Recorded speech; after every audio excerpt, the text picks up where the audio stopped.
black and white, rigid thinking. It's a criticism that's been levelled at autistic people for a long time.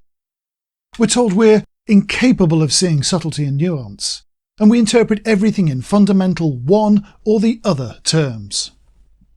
I've had it used against me in education, in the workplace, and in everyday life. I've been excluded from conversations or decision-making on the pretext that there's no point, since my black and white, rigidly inflexible mind won't be able to understand the issues under consideration, or be able to take on board new ideas. Most every autistic person I've spoken to has at some time, if not frequently, encountered similar barriers. It's a condescending approach to take, and it undermines us before we've even had a chance to prove ourselves. When we're dismissed like this by people we're close to or those that we live with, it almost inevitably leads to unpleasantness and even conflict. In this episode, we'll ask, where does the idea of autistic black and white thinking come from? Are autistic minds really as rigid and unmoving as thought? And how do you get an autistic person to change their mind?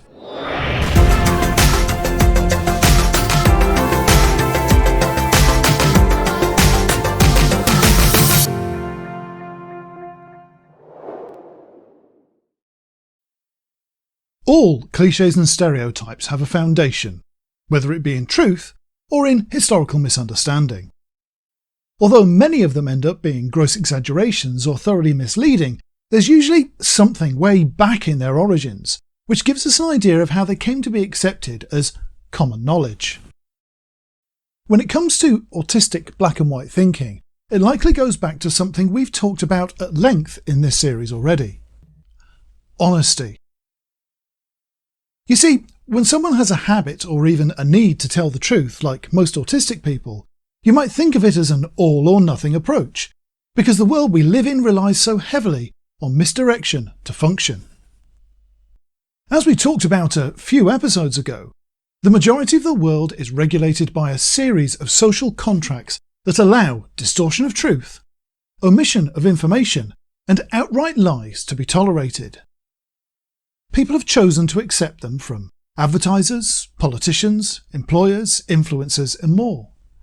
It even extends into our personal relationships with white lies, unspoken agreements, and sparing the truth for compassion or the details for brevity. To the autistic mind, often outside the social circle that has made the choices to allow the truth to be polluted, we may just see lies. If something is not true, it's a lie, and we often find it hard to both participate in everyday lies or be on the receiving end. Honesty is actually a much more grey area than most people think, so the standards of absolute honesty shared by most autistic people are easily seen as being a black and white view when compared. It's not the only area of life where autists can be quite polarised in our points of view. If there's one aspect of everyone's lives that permeates almost everything we think or do, it's our sense of morality, of fairness, and of justice. Morality and justice are not consistent across cultures, but many of their core concepts are universal. However, in all cultures, morality can be as murky and grey as our understanding of honesty. Moral codes get relaxed and exceptions are made to the rules. If we can be made to believe that someone is less deserving than we are, then moral standards no longer apply. When a person, a group, or a population can be convinced that an individual or another group is inhuman, all morality can be questioned or even suspended. Nowhere has this been more evident than in the actions of dictators who have, through various political means, convinced their supporters that they are under threat from outsiders or interlopers. It's led to some of the worst atrocities in human history. From the Spanish Inquisition to the witch hunts of medieval Europe and early America, the Nazi Holocaust to the Khmer Rouge's Year Zero, the displacement of native populations by foreign colonists to the very real racism still seen in our societies today. It's all too easy to make people forget their moral codes when they believe another group has less rights to benefit from it than they do. If you've any knowledge of autistic life, you can see where this kind of thinking hits a huge problem immediately.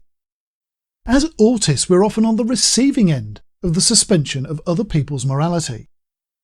We are excluded, treated prejudicially, or even shut away from sight because our differences allow others to disconnect their morality and treat us as less than human. This naturally leads us to empathise with others who are threatened by relaxed or distorted moral codes elsewhere. It's important to remember the exclusion many autistic people endure every day. Sometimes it's us who find it difficult to relate, but all too often it's willfully imposed upon us. We're rarely part of the social group that's being persuaded to believe in the inferiority of others. We're not part of the club. In fact, we may well be their targets. Most importantly, remember too that our standards of honesty are often very cut and dried compared to the general populace. We need to see evidence to back up assertions that don't immediately make sense. If person A claims person B deserves harsh treatment, we want to see evidence of that. No amount of emotionally charged argument or appealing to our selfish desires will change that.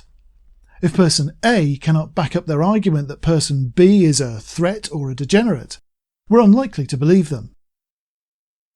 The influences that distort the morality of those around us simply don't penetrate our conscious minds. They don't exert emotional pressure on us to feel we're part of the just majority, so they cannot alter our perceptions of what is right and what is wrong. How is that a bad thing? How is having a moral compass that always points in the same direction, whatever the winds of persuasion or propaganda may do to blow it off course, not a noble quality? It often gives us a profound sense of equality, of fairness and of justice. So why is it portrayed as a character deficit? The reason is because it makes us inconvenient to those wishing to direct people or society onto an unfair course. Whether it be a dictator who wants to demonise foreigners or a boss wanting their staff to lie to customers, we create difficulties they would rather do without. Because we can rarely be pushed in a particular direction by emotional appeals, we challenge the primary tool of society to make people comply. If we see the holes in the arguments used to convince us intellectually, then we challenge the secondary tool. This is why the third tool in the coercive arsenal is so often used: the carrot and the stick. Since we are resistant to the easiest and most commonly used tools to force individuals down a particular path, the backup plan of bribery and threats is usually pulled out. They are poor tools though, and don't have a high success rate, especially if the person wielding them doesn't understand the minds of those they are attempting to influence. This is why ABA and other varieties of therapy that are marketed to parents and social care services as ways of normalising autistic children don't work. They are crude, ineffective tools that fail to trigger the response they aim for. You can't bribe us if you don't know what we really want, and you can't threaten us if we don't understand the requirements of avoiding the punishment. The same applies in relationships between autistic and non-autistic people of all varieties. It happens in couples, between friends, with employers and their staff, and between parents and children. If someone fails to get their desired outcome with emotional appeals, and they can't come up with a verified logical argument, they resort to carrots and sticks. Why are autistic people portrayed as black and white? Why are we dismissed as rigid? Not because we're incapable of change or of updating our viewpoints, but because we are resistant to the methods people usually use to get what they want. If you want to change our minds about something, it's actually not difficult at all, but only if your desired outcome can meet specific requirements. If you'd like to read a little more on how the need for fairness and honesty permeates the autistic consciousness in an almost visceral fashion, read the article Very Grand Emotions: How Autistics and Neurotypicals Experience Emotions Differently by my friend and fellow advocate Terra Vance. I'll leave a link in the description. Before you try to influence an autistic mind towards a specific action or point of view, ask yourself these 3 questions. Is what I'm asking reasonable and achievable? This doesn't mean it has to be easy, but it has to be something that can be realistically expected to be achieved. It could be something really ambitious, but as long as there's a clear, logical path to the endpoint, it's worth us starting. If there's parts missing or contradictions, we won't even be able to start. Is what I'm asking fair to all concerned? You have to ask who might be hurt by your request and who might benefit. If the answer is that one side will benefit at significant cost to the other, then you might as well give up now. If the advantage or disadvantage is equally distributed, or a minor disadvantage of one is outweighed by the benefit to another, then you stand a chance of success. You may not understand yourself how much pain your request may cause the autist you're asking to comply, so your idea of fairness might be challenged. If you can take this on board and still think your request is fair, you can move on to the third question. Can I back up my request or desired outcome with verifiable facts? This is the clincher. You have to live up to autistic standards of honesty if you are to convince us to follow a different path or to change our minds. If that sounds difficult or impossible to you, you either shouldn't be asking or you're asking the wrong person. It shouldn't be difficult to back up anything that's worth doing. It might be as simple as telling us honestly that doing X will make someone happy or feel better.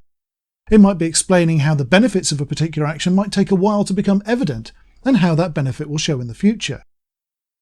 It has to be true, though.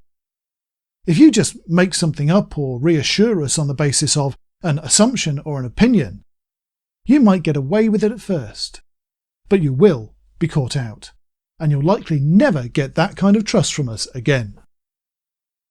If you aren't willing to make sure that what you ask of us or want us to believe is reasonable, fair, and true, then you won't have our respect, and the relationship is doomed to fail. The reason our need for these three simple requirements is portrayed as black and white thinking or rigidity of thought is that so little of what is asked of us in modern society can actually tick all the boxes. There's nothing there which shouldn't be expected of all of us. In fact, the teachings of most religions would back it up. Being reasonable, fair and truthful is at the core of most religious belief systems. But that's been eclipsed by the unfair, self-centred and dishonest world the majority of us have chosen to tolerate or even support. Those of us who are unable to play the game and feel an overpowering need for true, unbiased justice get swept to the wayside and labelled as inflexible, unreasonable, or even as fanatics, because we aren't easily swayed by traditional means. If people are willing to negotiate with autistics according to the three rules discussed just now, and not to expect anything of us that didn't meet those requirements, then they'll find it remarkably easy to gain our agreement or our cooperation. If people try to coerce us with emotional levers, incomplete or false information, or bully us with bribes and threats, then they'll not get very far at all. If you care about an autistic person and you feel they're on the wrong path, then ask yourself, is the path you want them on reasonable and fair? Can you back it up with facts and logic? If the answer is yes, then use those tools to help them understand the better way you have in mind. If you cannot do so, you must ask yourself another question.